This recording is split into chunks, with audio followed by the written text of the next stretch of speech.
ഇന്ന് ക്രിസ്മസ് ആണ്. സമാധാനത്തിൻ്റെയും സന്തോഷത്തിൻ്റെയും ദിനമാണ്. ലോകമെങ്ങും ക്രിസ്മസ് ആഘോഷിക്കുകയാണ്. ഇന്ത്യയിൽ നാനാജാതി മതസ്ഥരും ആ ക്രിസ്മസ് ആഘോഷിക്കുന്നു. ലോകത്തിലെ ഏറ്റവും കൂടുതൽ വിശ്വാസികൾ ക്രിസ്തു മതത്തിലാണ്. ക്രിസ്തു ജനിച്ച് 31 വയസ്സിൽ മരണപ്പെട്ടു. മരണകാരണം ക്രൂസിഫിക്കേഷൻ. അദ്ദേഹത്തിനെ കുരിശിൽ തറച്ചു കൊല്ലുകയായിരുന്നു. 31 വയസ്സിലാണ് BC 4 ജനിച്ചു എന്ന് പറയുന്നുണ്ട്. 30 വയസ്സിനും 33 വയസ്സിനും ഇടയ്ക്കാണ് അദ്ദേഹം മരണമടഞ്ഞതെന്നൊക്കെ വാദഗതികൾ പലരും ലോകത്തിൻ്റെ നാനാഭാഗത്തു നിന്നും ഉതിർക്കുന്നുണ്ട്. എങ്കിലും 31 വയസ്സിലാണ് അദ്ദേഹത്തിനെ ക്രൂസിഫൈ ചെയ്തത്. ഗലീലിയ കടലിലെ ഇടുക്കിലെ അതിനോട് ചേർന്നൊരു പ്രദേശമാണ് ജൂത. ആ ജൂതയിലെ രാജാവ്, ജൂത പ്രദേശം പണ്ട് മുതലേ മതപരമായ ഒരു പ്രദേശമാണ്. പുരാതന കാലം BC മുതലേ ലോകമെങ്ങും അറിയപ്പെടുന്നത് അത് മതപരമായി ചിന്തിക്കുന്ന ഒരു സ്ഥലമാണ്. അന്ന് മറ്റു മതങ്ങളൊന്നും ലോകത്തിൽ ഇല്ല. എന്നാൽ ഇന്ത്യയിൽ ഹിന്ദുയിസം ഉണ്ട്. ആ പുരാതന കാലത്ത് യേശു ജനിച്ച സ്ഥലം ഗലീലിയ കടലിനോട് ചേർന്നുള്ള ജൂത എന്ന പ്രദേശമാണെന്ന് ഞാൻ പറഞ്ഞു. ഹെറോദസ് ആയിരുന്നു അവിടുത്തെ രാജാവ്. റോമൻ എംപയറിന്റെ കീഴിലായിരുന്നു ജൂത പ്രദേശം.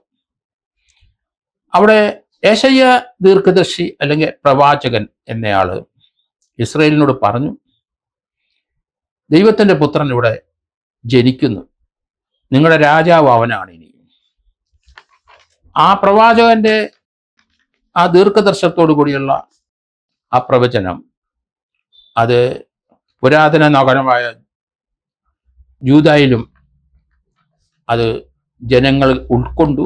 പക്ഷെ രാജാവ്, തനിക്കൊരു ശത്രു വരുന്നു, ഇവിടുത്തെ കിങ് ആയിട്ട് രാജാവായിട്ട് ഒരാൾ വരുന്നു. ദീർഘദർശികൾ അത് പറഞ്ഞു. തീർച്ചയായിട്ടും അത് സംഭവിക്കും. ആ സന്ദർഭത്തിലാണ് 3 രാജാക്കന്മാര് നക്ഷത്രങ്ങളെ അവരെ നയിച്ചുകൊണ്ട് ജൂദായിലെത്തുന്നത്. അവര് കിഴക്ക് നിന്ന് വരുന്ന രാജാക്കന്മാരായിരുന്നു 3 പേര്.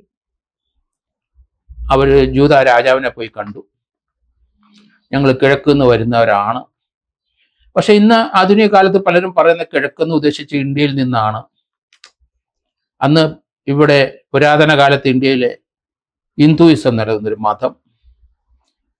ആ പുതിയ രാജാവിൻ്റെ ഉദയം കാണാനും ആ രാജാവിനെ സന്ദർശിക്കാനും അല്ലെങ്കിൽ ജീസസിനെ സന്ദർശിക്കാനും കിഴക്ക് നിന്ന് 3 രാജാക്കന്മാർ വന്ന് ജൂദായിലെത്തുകയും കൊട്ടാരത്തിൽ പോയി അവിടുത്തെ രാജാവിനെ ഹെറോദോസിനെ കാണുകയും ചെയ്തു. തനിക്ക് ത്രട്ടാണ് ഈ പുതിയ രാജാവിൻ്റെ ഉദയം എന്ന് മനസ്സിലാക്കി. അത് എവിടെയാണ് എന്ന് ഹെറോദോസിന് അറിയില്ല. പക്ഷേ നക്ഷത്രങ്ങൾ നയിച്ചുകൊണ്ട് പോകുന്ന ഇവരത് കണ്ടുപിടിക്കും. ആ കുട്ടി തനിക്ക് ശത്രുവാണ്, ആ കുട്ടിയെ കൊന്നുകളയണം എന്ന് തീരുമാനിച്ചു.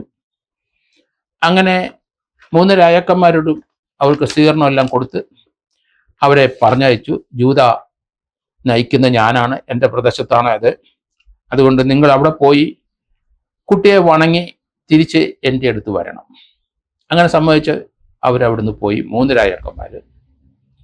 പക്ഷേ ഹെറോദസിന്റെ മനസ്സിൽ തനിക്ക് ഒരു ശത്രു ഉണ്ടാവുന്നു, ഇവിടെ ഒരു പുതിയ രാജാവ് വരുന്നു, ആ രാജാവ് ജനിച്ചിരിക്കുന്നു എന്ന വിവരം അദ്ദേഹം വിശ്വസിച്ചു. അതുകൊണ്ട് അദ്ദേഹം കണക്കുകൂട്ടിയപ്പം ആ കുട്ടി ജനിച്ച് എന്നാണെന്ന് അറിയില്ല, എങ്കിലും കൂടി വന്ന 2.5 വർഷത്തിനുള്ളിൽ അത് സംഭവിച്ചിരിക്കുന്നു എന്നാണ് അദ്ദേഹം കരുതിയത്. അതുകൊണ്ട് 2.5 വർഷത്തിന് അകം പ്രായമുള്ള ആൺകുട്ടികളെ മുഴുവൻ കൊന്നൊടുക്കാൻ ഹെറോദോസ് തീരുമാനിച്ചു. അങ്ങനെ കൊന്നൊടുക്കിക്കൊണ്ടേയിരുന്നു. രാജാക്കന്മാർ തിരിച്ചു വരും എക്സൈറ്റ് അതിനെ കണ്ടുപിടിക്കാൻ. എവിടെയാണ് ജൂദയുടെ എന്ന ഗലീലിയയുടെ തീരത്തുള്ള ആ പ്രദേശത്ത് ഏത് സ്ഥലത്താണ് എങ്കിലും അദ്ദേഹത്തിന് വിവരമെങ്കിലും നസ്രത്തിലെ ഒരു വീട്ടിലാണ് കുട്ടി ജനിച്ചിരിക്കുന്നത്. ഗലീലിയയോട് ചേർന്ന ജൂദയോട് ചേർന്ന പ്രദേശം ആണ് ഈ നസ്രത്ത്. അവിടെ ജെറുസലേം എന്ന സ്ഥലത്താണ് ആ കുട്ടി ജനിച്ചിരിക്കുന്നതെന്ന് കണ്ടെത്തി. പക്ഷെ രാജാക്കന്മാർ അവിടെ പോയി ആ ദൈവപുത്രനെ കാണുകയും കാലിത്തൊഴുത്തിൽ പിറന്നു കിടക്കുന്ന കുട്ടിക്ക് കുന്തിരിക്കവും മീറയും വീഞ്ഞും ഒക്കെ കാഴ്ചവെച്ച് അവരെ നയിച്ചുകൊണ്ട് പോയ നക്ഷത്രം അതിൻ്റെ മുകളിൽ നിന്നു. അങ്ങനെയാണ് ആ വീട് കണ്ടെത്തിയത്.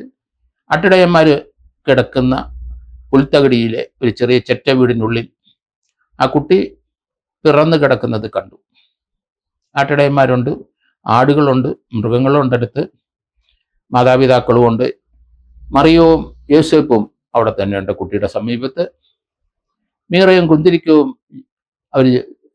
അവര് കാഴ്ചവെച്ചു, വീഞ്ഞും കാഴ്ചവെച്ചു. അവർ മടങ്ങി. പക്ഷെ രാജാവിൻ്റെ അടുത്ത് പോയിട്ടില്ല, രാജാവ് കണ്ടിട്ടില്ല എന്നാണ് പറയുന്നത്. ഇങ്ങനെ കുട്ടികളെ കൊല്ലുന്ന ഇത് മനസ്സിലാക്കി തന്നെയാണ് അവര് നസ്രത്തിലെ ഒരു വീട്ടിലാണ് ജനിച്ചതെങ്കിലും അവിടുന്ന് ബത്ലഹേം, ജെറുസലേമിലും എത്തി. അവിടെ ബത്ലഹേം എന്ന അറിയപ്പെടുന്ന ചെറിയൊരു സ്ഥലത്താണ് ആ കുട്ടി ജനിച്ചത്. എന്തായാലും അവിടുത്തെ മതപരമായ കേന്ദ്രങ്ങളിലെ അഴിമതിയും ആക്രമണവും വട്ടിപ്പലിശക്കാരും അങ്ങനെ ജനങ്ങൾ ബുദ്ധിമുട്ടി ആ മതപരമായ പള്ളികളിലൊക്കെ കാണുന്ന അനീതി അക്രമത്തിനും എതിരായി ക്രിസ്തുദേവൻ പ്രവർത്തിച്ചു. പള്ളിയിൽ നിന്ന് അക്രമികളെയും അഴിമതിക്കാരെയൊക്കെ അടിച്ചിറക്കി എന്ന് ബൈബിളിൽ പറയുന്നുണ്ട്.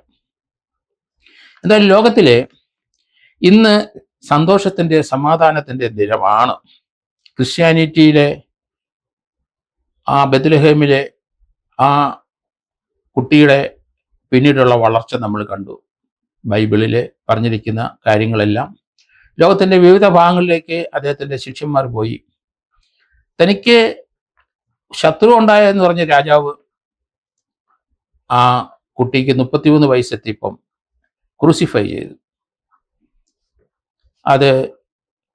അതിനുശേഷം ധാരാളം ഫോളോവേഴ്സ് ക്രിസ്തുവിൻ്റെ ശിഷ്യന്മാർക്ക് ലോകം മുഴുവൻ ഉണ്ടായി.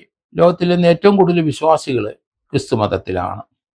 അതോടൊപ്പം തന്നെ സന്തോഷത്തിൻ്റെ ദിനത്തിൽ പിന്നീട് വന്ന പ്രവാചകൻ ഇസ്ലാം മതത്തിലെ വിശ്വാസം 600 വർഷങ്ങൾക്ക് ശേഷം ഇസ്ലാം മതം രൂപപ്പെട്ടപ്പം ക്രിസ്തുവിനെ അവരുടെ ഒരു പ്രവാചകനായിട്ടാണ് അവർ അംഗീകരിച്ചിരിക്കുന്നത്.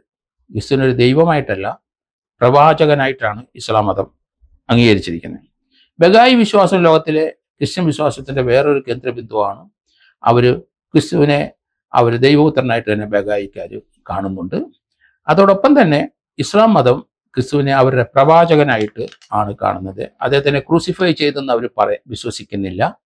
അതിനു പകരം അവരുടെ ഒരു പ്രവാചകനായിട്ട് തന്നെ ഇന്നും അവർ ആ പ്രവാചകനോട് നന്ദി രേഖപ്പെടുത്തുകയും പ്രാർത്ഥിക്കുകയും ചെയ്ത് അവർ മുന്നോട്ട് പോവുകയും ചെയ്യുന്നുണ്ട്. ഈ ക്രിസ്തുവിൻ്റെ ജനനത്തിൻ്റെ ഈ ദിവസത്തിൽ അതിനു മുമ്പ് ലോകത്തൊരു മതമില്ലെങ്കിലും ഇന്ത്യയിലെ ഹിന്ദുയിസം അന്ന് നിലനിന്നിരുന്നു. പുരാതന കാലം മുതൽ ഹിന്ദു മതത്തിൻ്റെ സൃഷ്ടാവ് ആര് എന്ന് വ്യക്തതയില്ല. പല പല ദൈവങ്ങളുമുണ്ട്.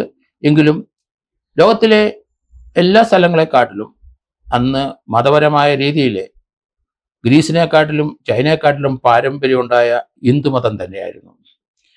ഏതായാലും ലോകത്തിൽ ഇന്ന് ഏറ്റവും കൂടുതൽ ക്രിസ്ത്യൻസ് ഉള്ള രാജ്യങ്ങളിലെല്ലാം ഉണ്ണീശോയെ അല്ലെന്നുണ്ടെങ്കിൽ ക്രിസ്തുവിനെ, അദ്ദേഹത്തിൻ്റെ പിറവി ഇന്ന് ആഘോഷിക്കുകയാണ്. കേരളത്തിൽ ഉള്ള ക്രിസ്ത്യൻ സമുദായവും ആ സമുദായത്തോടെ മറ്റു ഇതര സമുദായക്കാരും എല്ലാവരും പള്ളിയിൽ വന്ന് ക്രിസ്തുമതത്തിൽ ജനിച്ച അല്ലെങ്കിൽ ക്രിസ്തുമതത്തിലെ ആ ക്രിസ്തുവിൻ്റെ ചെറുപ്രായത്തിലുള്ള ആ ഉണ്ണീശോയെ ഇന്നെല്ലാവരും വണങ്ങുകയും അവിടെ ക്രിസ്മസ് ട്രീകളും എല്ലാം നമ്മൾ പുൽക്കൂടുകളൊക്കെ വീടുകളിലും പള്ളികളിലൊക്കെ സൃഷ്ടിച്ച് അവിടെ എല്ലാവർക്കും സമാധാനത്തിൻ്റെയും സന്തോഷത്തിൻ്റെയും അന്തരീക്ഷമാണ്. ക്രിസ്മസിൽ ഇന്ന് എല്ലാ വീടുകളിലും പുൽക്കൂടുണ്ടാക്കുകയും ക്രിസ്മസ് ട്രീ ഉണ്ടാക്കുമ്പം അതിൽ നക്ഷത്രങ്ങളും നമ്മൾ വീടിൻ്റെ മുമ്പിൽ നക്ഷത്രവും തൂക്കുകയൊക്കെ ചെയ്യുന്നത് കിഴക്ക് നിന്ന് വന്ന ആ രാജാക്കന്മാരെ നയിച്ചുകൊണ്ട് പോയത് നക്ഷത്രമാണ്. ആ നക്ഷത്രമാണ് ജെറുസലേമിലെ ആ പുൽക്കൂടിൻ്റെ മുകളിൽ നിലയുറപ്പിക്കുകയും അവർക്ക് ആ ദൈവോത്തരനെ കാണിച്ചു കൊടുക്കുമെന്നാണ് വിശ്വാസം. എന്തായാലും ലോകത്തിലെ ഇന്നും വളരെയധികം ക്രിസ്ത്യൻ സമുദായക്കാര് പോപ്പിന്റെ ആധിപത്യം തന്നെ കത്തോലിക്കരായിട്ട് ജീവിക്കുന്നുണ്ട്. ആ മതത്തിൽ നിന്ന് വേറിട്ട് പോയ പലരും ഇന്നും അതേ മതത്തിന്റെ കീഴിലല്ലെങ്കിലും മറ്റു മതത്തിന്റെ കീഴിൽ ക്രിസ്തുവിനെയും ജെറുസലേമിലും ഒക്കെ പുണ്യസ്ഥലമായിട്ട് കണ്ട് അവിടെയൊക്കെ സന്ദർശിക്കുന്നത് നമുക്ക് കാണാം. ലോകത്തിന്റെ മതേതര സ്വഭാവം ക്രമേണ വളർന്നു വരുന്നുകൊണ്ടിരിക്കുകയാണ്. ഒരു മതം മറ്റൊരു മതത്തിനെ ശത്രുവായിട്ടല്ല കാണുന്നത്, മറ്റൊരു മതത്തിനെ അവരുടെ ഇതേപോലെ തന്നെ ഒരു ആത്മീയമായ സഞ്ചാരത്തിലുള്ളതാണ് എന്ന് കണക്കാക്കിക്കൊണ്ട് തന്നെ മുന്നോട്ട് പോകുന്നത് വളരെ ശുഭകരമായ ലക്ഷണം തന്നെയാണ്. എല്ലാവർക്കും ക്രിസ്മസിന്റെ മംഗളങ്ങൾ, സമാധാനവും സന്തോഷവും നേരുന്നു.